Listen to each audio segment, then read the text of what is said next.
All right, Jack. So what we've done, a lot of folks, we've started everything from seed. A lot of folks are not going to want to start from seed. It's a lot of work, okay? You got to do a lot of things. But I want to give everybody another place to start with us. And this is, you can go to your local Lowe's or garden center, wherever, buy a tomato that's already ready to go in the ground. And this is what we've done. Something that I want to talk to you guys about, very important, and very important to us here on the farm, is we do not do hybrids or anything else. We want to see heirloom quality, open pollinated plants. Nothing GMO. Nothing GMO, no chemicals, no anything to start these, okay? And that's an heirloom. This is an heirloom. How do they know? It'll say heirloom on it, okay? I mean, see, this is going to be a yellow pear heirloom cherry tomato. So if heirloom is not in the name, don't buy it. Okay. Okay. This is also open pollinated, so when it's done, we can save the seeds. And we're going to show them. And we're going to show you how to do that. And next year we can grow this plant again, which we also have, we did start some by seed, and you'll see them grow as well. That's what you're following along with, the progress with our seeds. But I wanted to show you guys that you don't have to start from seed. This is a great place to start. It has a little cut here sign. Right. So you want to cut here and take this plastic off. Okay. This we don't need. Okay. We'll make that disappear. When you go to the store and you buy these, buy the ones that are in the peat pots. Okay. If you notice, it just flakes away. These, unlike the ones we showed where we transplanted, these are biodegradable. The dirt that we start our seedlings in is the same thing. They just have figured out how to make this a pot. So they made a pot out of the peat moss? Out of peat moss. Oh. This is peat moss. So that can go in. We don't have to remove that. We do not have to remove that. If you notice, you already have roots coming out the bottom from the tomato plant. Yep. What you'll want to do is you just want to get in here and just scratch it, tear it, pop it open. Okay, so those roots will have a place to be free once you put them in the dirt. Got it. Okay. If you notice, guys, this is real soft dirt. Yeah, I'm sinking in as I stand on it. Yeah, we've already tilled it, so it's real soft. You don't have to do a whole lot of work, but you want to make a hole just a little bit taller than the pot. Okay? The next step, if you can see all these little branches down here on the bottom, yep, we're going to make those disappear. We don't need them. I'm just going to take my finger and I'm just going to separate them, okay? Okay. We don't need all these. Okay? Give it a bigger base. Yep. And we're going to bury it. Okay. Up to those points. What happens if you leave these, they take the nutrients and get it first before the leaves up here at the top do. Now you see what it looks like. We got rid of those smaller leaves. This guy's ready to go in the ground. So we got our hole. We're going to go a little bit deeper. We want to bury this pot. Okay?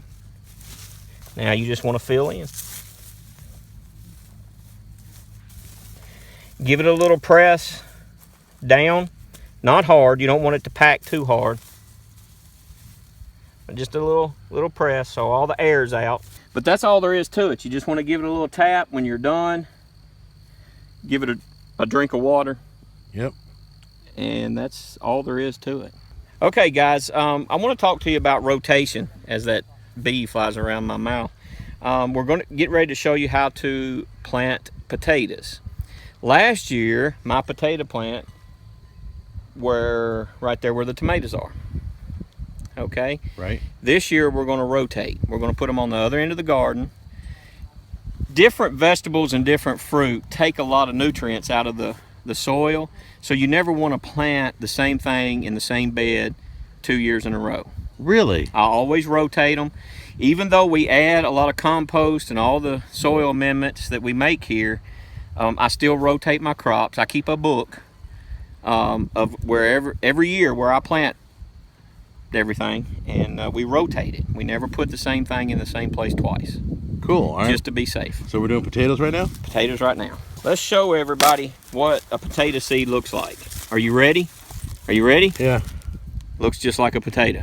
Let's hold it out in the sun here. A potato seed looks just like a potato. I know everybody has at one time left a potato in the cupboard a little too long. Oh, so it's rooting, yeah. And you get eyes on them like that right there. They're called eyes. That's it? That's it. That is a potato seed. Nothing special about that? Or nothing special about that. Okay. That's what's going to go in the ground. So what do you do with the little hand device? This was, this little tool has been around for a very long time. This was my Uncle June's when he had gardens when I was a little bitty kid. I don't know if he made it for me when I was little, but man, I love this tool because it's handheld and you can really do. It's kind of a hoe. That's basically what you would call it. And for the dude, do you know the comments we're gonna get? Hoe. Country hoe. Same thing. Are you handling that hoe with 2 hands? 2 hands, 2-handed, but you can do it with 1 hand too. All right. Anyway, for our potatoes, we're just going to dig a trench.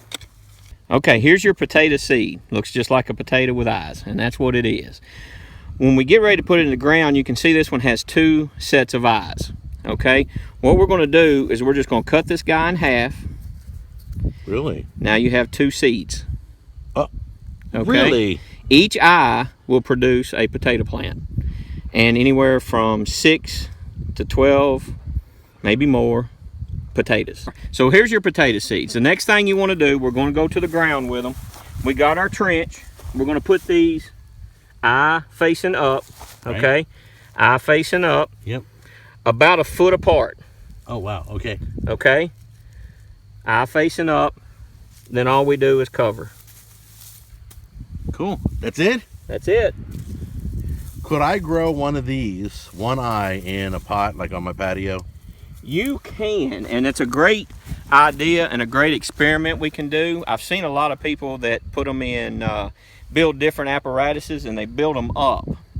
I don't know the success rate. I know this works. Oh yeah. This is proven. I do it every year. Let's let you eat something. What? Let's let you eat something. I have to tell you, I've got something over here for you. Right.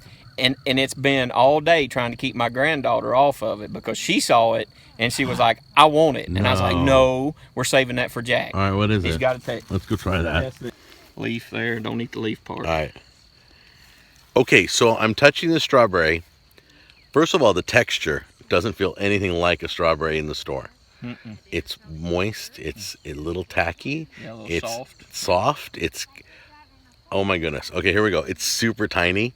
But I'm so excited. This is the first thing from our series I'm going to try. Here we go.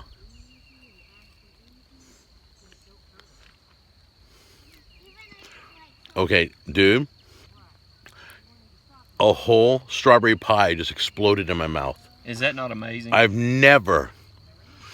Okay, that little bit I tried, unbelievable. Pow. I mean, it's just the strongest strawberry I've ever felt. By the way, I've had them off the road and all that stuff, and I've never had them straight out of the garden. You have to grow strawberries. You guys have to do it. Whatever it takes, get a raised bed and make it happen. Just so you know, Jack, for the person that doesn't have a lot of space, you can grow strawberries out of our kit, out of our burlap bag that we have. You can grow strawberries out of it, set it on your porch, and enjoy them the whole season. Before I go, I got to ask you a question. What is that? This right here are jalapenos. Right. Okay.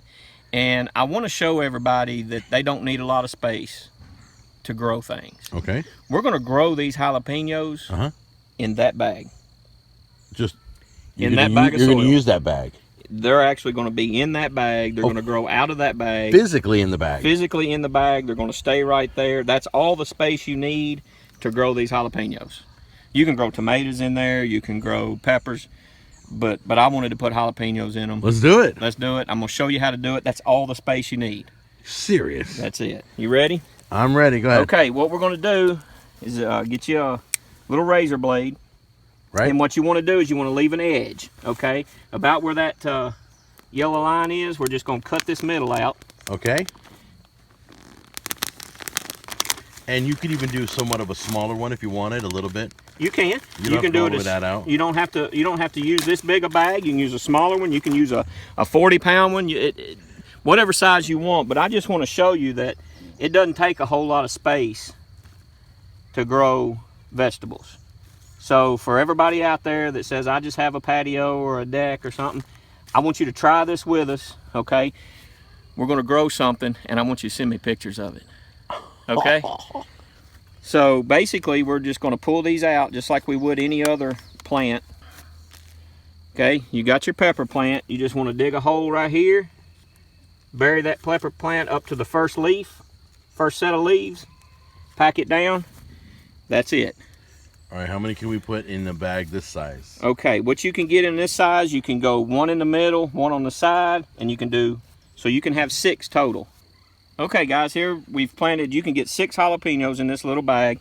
19.29 cubic feet, not a big bag, it's the small one. So you get 6 in there. When you're done, you got them packed down, give them a little bit of drink of water. I always keep my little jalapeno sign, I stick it right there in the middle so I know what's there if I do forget. But that's all the space it takes.